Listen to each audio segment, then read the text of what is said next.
যে সন্তান মাদকে আসক্ত, উন্নয়ন মনে প্রত্যেকটা ঘরে ঘরে সন্তান জন্ম নেওয়ার পরে স্কুলে যাবে, কলেজে যাবে, বিশ্ববিদ্যালয়ে যাবে, কিন্তু এই শিক্ষার উন্নয়নের কথা আপনাদেরকে বলা হয়েছে? বলা হয়নি। উন্নয়ন মানে চিকিৎসা ব্যবস্থার উন্নয়ন। আপনি অসুস্থ হবেন, হাসপাতালে যাবেন, চিকিৎসা পাবেন, কিন্তু আমাদের এই সদর হাসপাতালে চিকিৎসা পাওয়া যায়? চিকিৎসা পাওয়া যায় না। উন্নয়ন মানে এই সদর হাসপাতালকে এমন ভাবে উন্নত হাসপাতাল হিসেবে তৈরি করতে হবে যেখানে গেলে আপনি চিকিৎসা পাবেন। কিন্তু সদর হাসপাতালে গেলে বলা হয় তোমরা ফরিদপুরে যাও, আর ফরিদপুরে গেলে বলা হয় তোমরা ঢাকাতে যাও। একজন কৃষক, একজন শ্রমিক, তিনি কি ওই ঢাকায় গিয়ে প্রাইভেট হাসপাতালে চিকিৎসা করাতে পারবেন? চিকিৎসা করাতে পারবেন না। উন্নয়ন মানে কৃষির উন্নয়ন। আজকে কৃষকরা তারা কিন্তু অর্থের অভাবে চাষাবাদ করতে পারছে না। সারের দাম, বীজের দাম, ডিজেলের দাম বেড়ে গিয়েছে। এই যে সিন্ডিকেটের দৌরাত্ম, তারা সিন্ডিকেট করে বসে আছে। উন্নয়ন মানে কৃষিতে ভর্তুকি দেওয়া, উন্নয়ন মানে সারের দাম, বীজের দাম, ডিজেলের দাম কমানো, কিন্তু এই উন্নয়নগুলো করা হয়নি।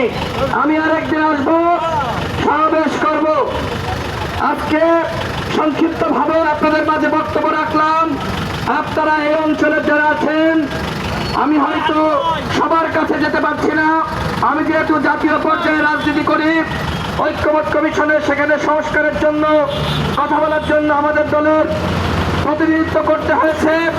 এখানে বাজারে যারা আছেন, আমাদের মা বোনেরা যারা আছেন, আপনাদের আত্মীয় স্বজন যারা আছে, আপনাদের সন্তান সন্তানী যারা আছে, সবার কাছে আমার সালাম এবং শুভেচ্ছা পৌঁছে দিবেন। আমি ইনশাআল্লাহ খুব শীঘ্রই আপনার বাড়িতে, আপনার পাড়ায়, আপনার মহল্লায়, আপনার গ্রামে হাজির হব ইনশাআল্লাহ। এই বাজারে আমি দেখতে পাচ্ছি অনেকে বক্তব্য শোনার জন্য ছুটে এসেছেন, আমার কথাগুলো শুনছেন। আমার পরিচয় একটু আপনাদের কাছে দিতে চাই। আমি মোহাম্মদ রাশেদ খান। আমি পড়াশোনা করেছি শিশুগঞ্জ স্কুল অ্যান্ড কলেজে। আমি এরপরে উচ্চশিক্ষার জন্য ঢাকা বিশ্ববিদ্যালয়ে পড়াশোনা করার জন্য গিয়েছি। আপনাদের কাছে আমার প্রশ্ন, ঢাকা বিশ্ববিদ্যালয়ে উচ্চশিক্ষার জন্য পড়াশোনা করতে যাওয়া কোনো অপরাধ? আমি ঢাকা বিশ্ববিদ্যালয়ে পড়েছি, আন্দোলন সংগ্রাম করেছি, ফ্যাসিবাদ বিরোধী লড়াই করেছি।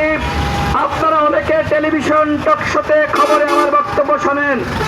আমি জাতীয় পর্যায়ে ঝিনাইদহবাসীর কথা বলি, সারা বাংলাদেশের মানুষের অধিকারের কথা বলি। এটাকে আমার কোনো অপরাধ?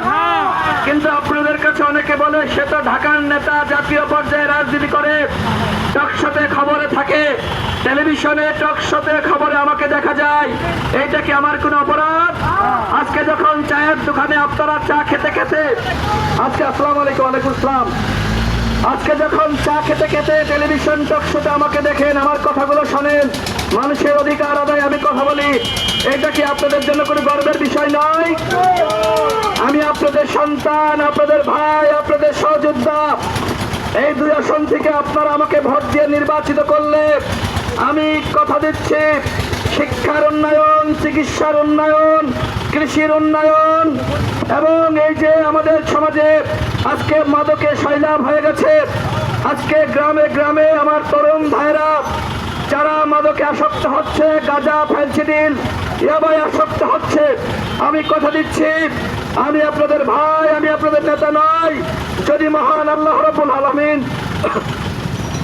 কখনো আমাকে এই অঞ্চলের মানুষের প্রতিনিধি হিসেবে নির্বাচিত করে, আমার দরজা আপনাদের জন্য 24 ঘন্টা খোলা থাকবে ইনশাআল্লাহ। আমি কখনোই বলবো না আমাকে স্যার ডাকেন, আমাকে স্যালুট দেন। আমি আপনাদের ভাই হিসেবে, আপনাদের নেতা হিসেবে নয়, আমি ইনশাআল্লাহ সবসময় আপনাদের পাশে থাকবো। আমি আপনাদের কাছে দোয়া চাই। আমি আপনাদেরকে বলবো, আগামী নির্বাচনে ভালো মানুষকে ভোট দিয়ে আপনারা নির্বাচিত করবেন। কোন চাঁদাবাজ, দুর্নীতিবাজ, মাফিয়া, সন্ত্রাসীকে আপনারা ভয়ের কাছে মাথা নত হয়ে নির্বাচিত করবেন না, ভোট দিবেন না। আগামী নির্বাচনে সেনাবাহিনী মাঠে থাকবে, যৌথ বাহিনী মাঠে থাকবে, কেউ আপনাদেরকে ক্ষতি করতে পারবে না। সুতরাং যোগ্য ব্যক্তিকে, শিক্ষিত ব্যক্তিকে, যার দ্বারা কাজ হবে, যার জাতীয় পর্যায়ে ইমেজ রয়েছে, আপনাদের এলাকার উন্নয়নে, রাস্তার জন্য, স্কুলের জন্য বরাদ্দ আনতে পারবে, কাজ আনতে পারবে, এরকম ব্যক্তি দেখে আপনারা নির্বাচিত করুন। বিগত আমলে এই ঝিনাইদহ জেলায় উন্নয়নের নামে তামাশা করা হয়েছে, উন্নয়নের নামে লুটপাট করা হয়েছে। আপনাদেরকে কথা দিচ্ছি, আমি নির্বাচিত হই বা না হই, আপনাদের ভাই রাশেদ খান, আমি সার্বক্ষণিক আপনাদের সাথে রয়েছি ইনশাআল্লাহ।